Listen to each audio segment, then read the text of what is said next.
epineuron is this yellow area right here that's going all around the nerve. That's connective tissue, and it's just going to surround your nerve as a whole. Sorry, I'm saying other stuff.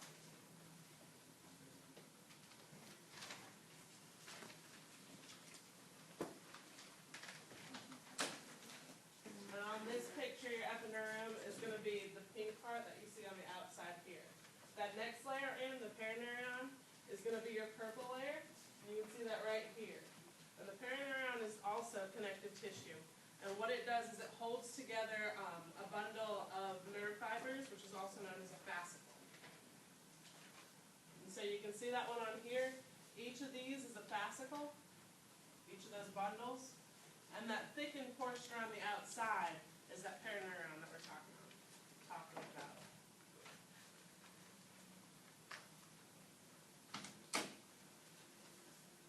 And then if you open up one of those fascicles and you look at the actual nerve fiber itself, the thing that encases the nerve fiber is going to be your endoneurion, which is the yellow one right here.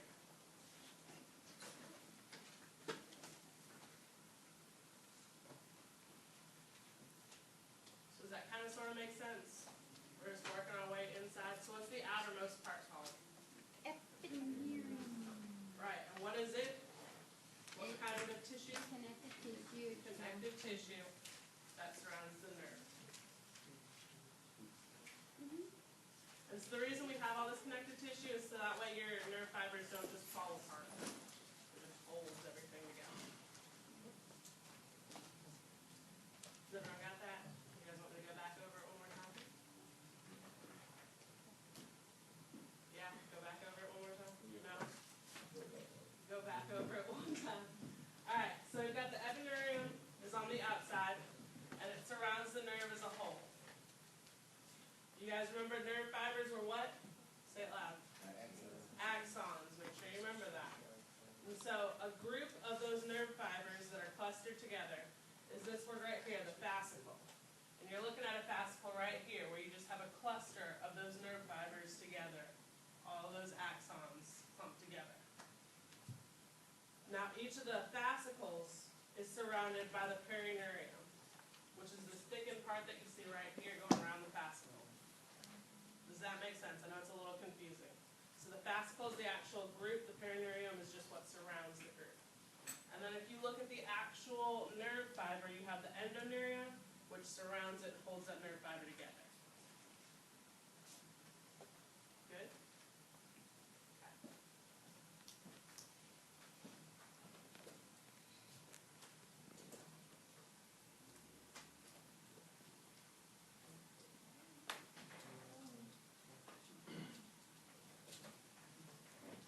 And so now we're going to go over this picture that you guys should have on your printout on the front. If not, it's in your lab manuals. If you have the yellow spine, it is page 287. If you have the black spine, it is page 301. We're going to kind of follow along on this little flat model. If you guys have this one in front of you, that's what you need to be looking at. So do you guys know what these little wing things are on the outside? Yeah, nerves. Okay, so you're going to have two different types of nerves that are coming in. You've got sensory nerves, which are going to come in the back. That's going to bring in your senses. And you've got motor nerves, which are going to come out the front. So make sure you get that because we're going to go back to that like 28 bazillion times. So, sensory nerves come in the back, and motor nerves come out the front.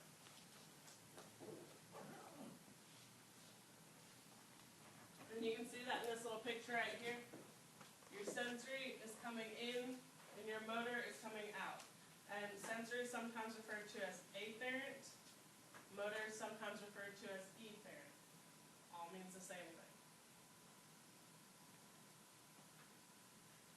Motor back. I'm sorry? Motor back. Sensory back, motor front. It's a little confusing.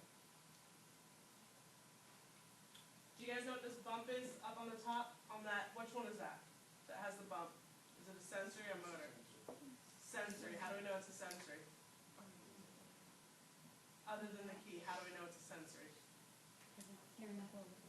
because it's coming in the back.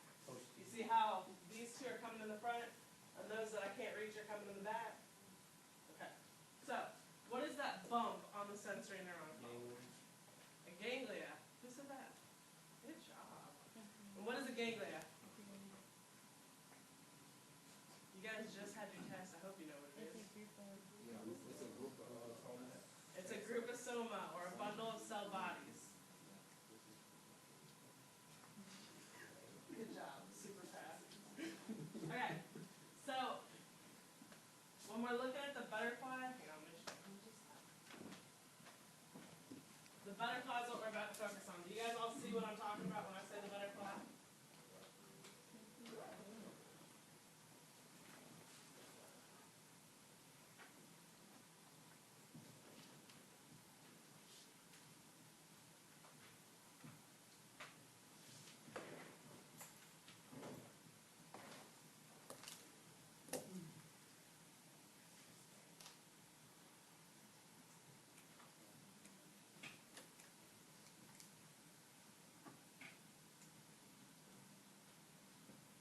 Okay, well, I can't find a picture on the PowerPoint, but it's labeled in your book. So if you follow along with that picture that I told you is on 287 and 301, then this will make a little bit more sense when we're going through the labeling of it. Remember that dorsal and ventral are the same thing as posterior and anterior. Which one goes with which? Is dorsal posterior or anterior? Where's dorsal? Where's the dorsal half of your body? Touch it. On your back, right? So is your back posterior or anterior? Posterior. Posterior. So dorsal is going to be posterior, right? Where's the anterior part of your body? It's going to be your chest, which is also called... Ventral. Everyone should be saying it. You only got one option. We said dorsal is your back. Alright, so ventral is going to be the front. Keep that in mind when we're going over this. In your book, I think it has most everything labeled like posterior and anterior. On your printout, it has things labeled dorsal and ventral. So just remember, dorsal is posterior, ventral is anterior. Okay? So,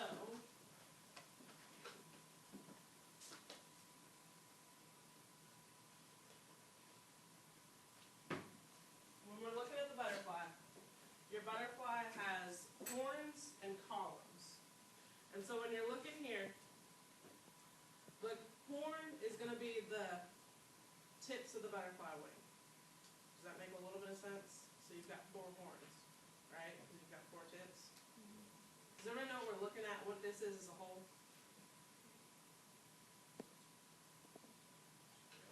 Your spinal cord. So we're looking at the spinal cord, pieces of the spinal cord. Okay? I mean, if it says it on top, then I don't know why everyone didn't say anything. Oh, is that what you're doing? Okay, so the horn that is back here next to which one is this? Sensory or motor? Sensory.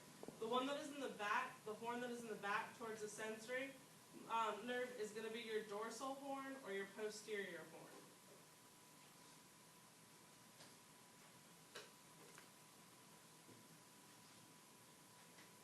Your lateral horn is like the top of the bottom wing on the butterfly. I know it's kind of confusing. It's going to be this middle one right here. So you've got your dorsal or your posterior, and then you've got your lateral horn, which is in the middle. The one that's in the front, which is closer to which nerve? I'll give you a hint. You guys told me that this was a sensory one. There's only 2 that we're talking about. So your motor nerve is going to be the front one. The one that's close to the motor nerve is going to be your ventral horn.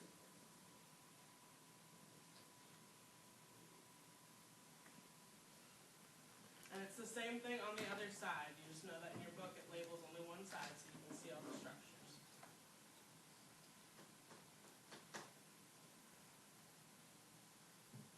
Now, in the middle, where the butterfly's body would be, is going to be your central canal. How long has that thing been on for? 10 minutes. 15? 10. Okay. So, your central canal. Your central canal is lined with ependymal cells. Ependymal cells. You remember we went over that last week? What do they secrete? Let's go back. What are ependymal cells? I told you there are 4 of them in the central nervous system, and you needed to know them. Starts with a G, ends with a glial. Glial cells. You guys remember what the other 3 of them are? We've got ependymal. Say it loud. Schwann are going to be in your peripheral system. I mean, I'll wait. You guys need to know it. You've got 4 types of glial cells in your central nervous system. We've got one of them is ependymal. Oligodendrocyte is another one. Astrocyte is another one. Don't say the other one because I see you looking off that sheet, cheater. Astrocyte is the other one. What's that last one that I'm waiting on?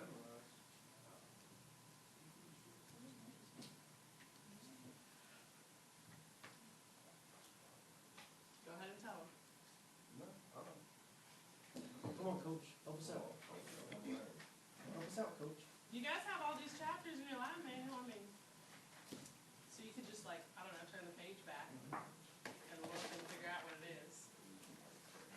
We've got ependymal, oligodendrocytes, astrocytes. What's that last one I'm looking for? Right there, MJ.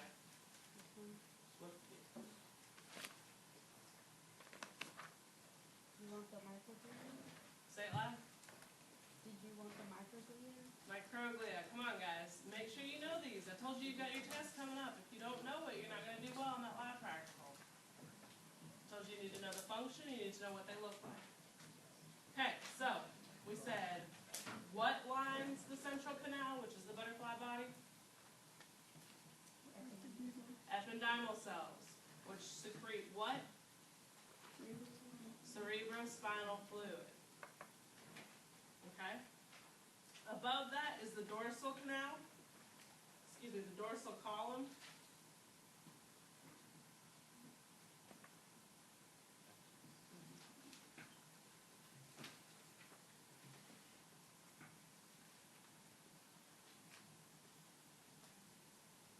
And then you've got the lateral columns on the outside, sorry. Oh, I got so confused there. You've got your posterior median sulcus, which is this line right here.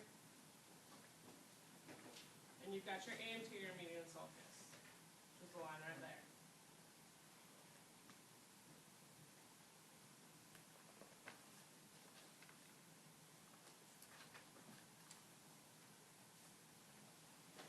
Now, if you look on the diagram, the actual model, make sure you know what number 21 is. And I'll give you a hint. We already went over it one time. What is this? The ganglia. Number 21 is going to be your dorsal root ganglia. Make sure you guys know that one.